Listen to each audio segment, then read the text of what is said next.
নমস্কার, কেমন কাটছে দুর্গাপুজো? আর আজকে আমি বানিয়েছি লুচি ঘুগনি। সকলকে শুভ মহা অষ্টমীর অনেক শুভেচ্ছা। সারা বছর তুমি যতই লুচি খাও, তবে অষ্টমীর সকালে লুচি ছাড়া বাঙালির ফিলিংসটাই আসে না।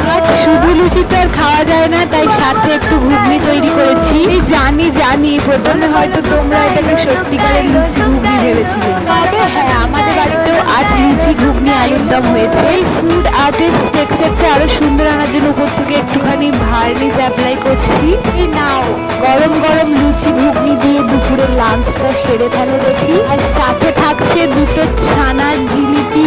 কি ব্যাপারটা জমে যাবে না? তার দেখা হচ্ছে একটা নতুন কাজ নিয়ে। ততক্ষণের জন্য খুব ভালো থেকো। আর হ্যাঁ, পুজো খুব খুব খুব ভালো করে কাটাও। সামনেই একটা নতুন ফুড আর্ট নিয়ে হাজির হচ্ছি। টপ করে খেতে ভুলো না। আজটা ভালো লাগলে সাবস্ক্রাইব করে পাশে থাকবে।